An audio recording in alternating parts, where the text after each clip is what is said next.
नमस्ते अनि स्वागत छ तपाईहरुकै आफ्नै कार्यक्रम तपाईहरुकै मनको कथा मनको व्यथा पोख्ने ठाउँ तिम्रो कथा मेरो आवाजमा म भरत घिमिरेको न्यानो अभिवादन आज पनि सदा झैं कहिले कथा कहिले कविता कहिले गजल पस्के चाहिँ आज पनि एउटा सानो अत्यन्तै मिठो अत्यन्तै मार्मिक काल्पनिक कथालाई लिएर आएको छु जुन कथा हामीलाई रघुनाथ खड्का अभागीजीले पठाउनु भएको छ गौरीशंकर गाउँपालिका 2 जुगु दोलखाका रोई हाल मलेसियामा कार्यरत हुनुहुन्छ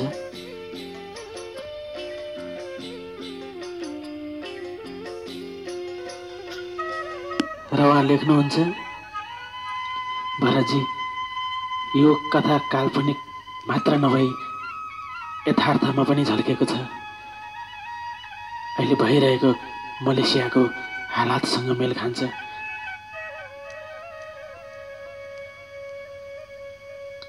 कयौं हजारौं लाखौं मानिसहरूले दुःख पाएको देखेर आज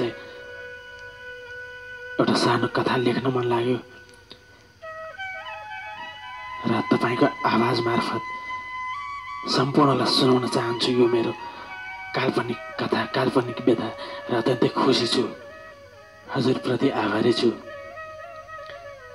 जुन मेरो मनको कथा मनको व्यथालाई सम्पूर्णमाझ सुनाइदिने प्रयास गर्नुभएको छ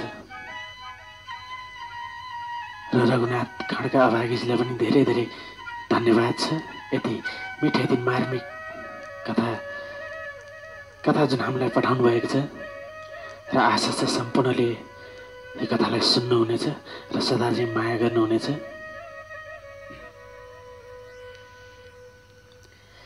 यसैगरी कथालाई अगाडि बढाउन चाहन्छु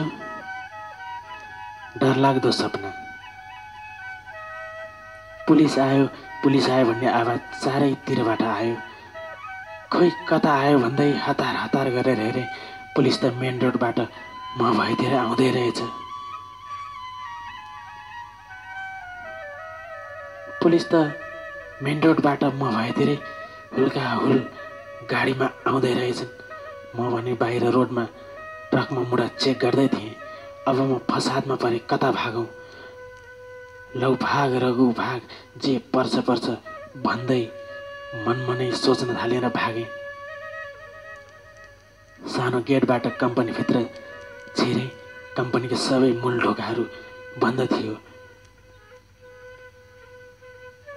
पछि हेर्दै अगाडि जाँदै थिएँ तर पुलिसको गाडी गेटमा अडियो र गाडीबाट उत्रेर ढोका भएनेर आएर ढोका नागेर पुलिसहरू म भएतिर मलाई लखेड्दै आए कोही पछाडितिर गयो भने कोही कम्पनीभित्र पसे 4-5 जनाले मलाई लखेड्दै आए म पनि भागेको भागे डाँडा माथि जंगलमा पुगे तर के गर्नु त्यहाँ त म पुग्नु अगाडि नै पुलिसहरू पुगिसकेका रहेछन्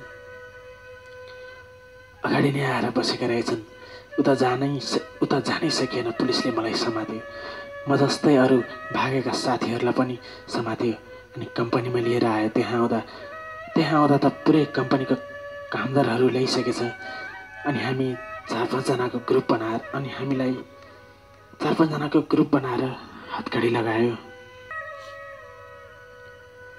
अब त कुनै उपाय भएन कतै जान पनि पाइएन तातो घाममा लाइन लगाएर राखेको छ दायाँ बायाँ गरे कि पुलिसले टाउकोमा डन्डाले हानिहाल्छ पिसाब आएको छ न जान दिएको छ यस्तै हुँदै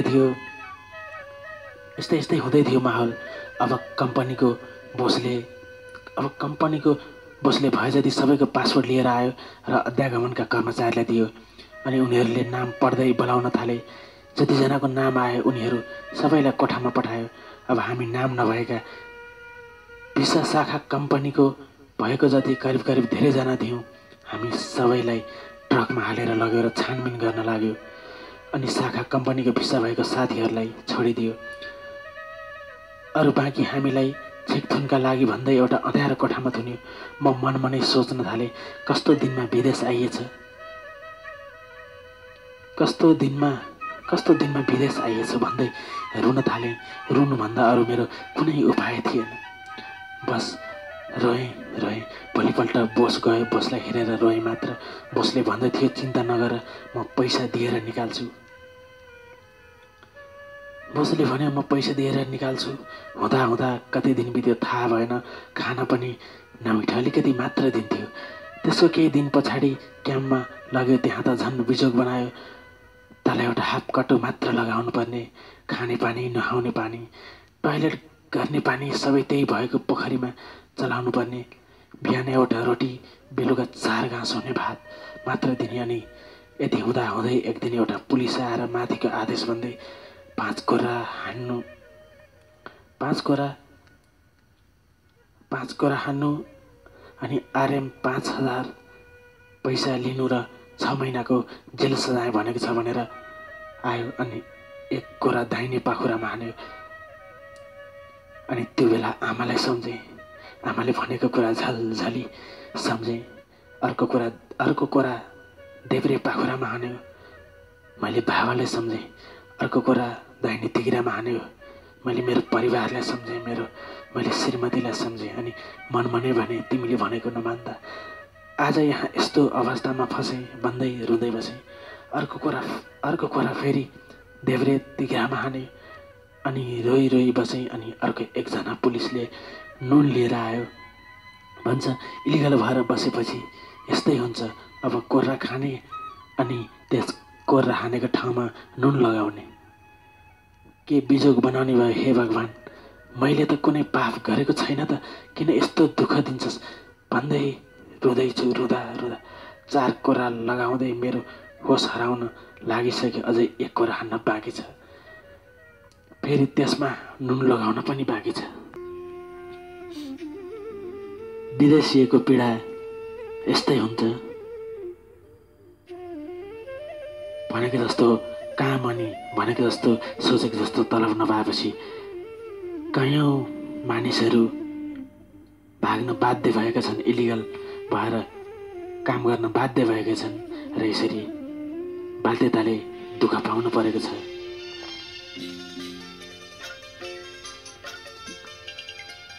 अति नै मिठो, अति नै मार्मिक लेख, काल्पनिक कथा लेख्नु भएको छ रघुनाथ खड्काजीले। अहिले मलेसियामा पनि यस्तै भइरहेको कुरा उहाँले जानकारी गराउनु भएको छ र हामी सम्पूर्णलाई सचेत गराउन चाहन्छौँ। सकेसम्म यसरी दुःख नपाउनु होला। सकेसम्म सोच विचार गरेर विदेश जानु होला। हुन त दुःख भनेको देखेर देखिने कुरा होइन। आपद विपद कहिले कुन घडीमा कतिखेर आउँछ थाहा हुँदैन। तैपनि जिन्दगीका हरेक मोडमा सोचेर बुझेर पाइला चाल्न अति आवश्यक हुनाले सम्पूर्णमा आग्रह गर्न चाहन्छु। हरेक कुरामा सोचेर मात्रै पाइला चाल्नु होला र कथालाई अगाडि बढाउन चाहन्छु, निरन्तरता दिन चाहन्छु। यो थियो रघुनाथ खड्का अभागीजीको काल्पनिक कथा डरलाग्दो सपना। म यसलाई निरन्तर दिन चाहन्छु। फेरि त्यसमा नुन लगाउन पनि त बाँकी छ। नुन लगाउन बाँकी छ। अब मैले केही सोच्न सकिनँ र सोच्ने बेला पनि भएन। उता कोर्रा हानेको घाउ चराइरहेको छ, दुखिरहेको छ।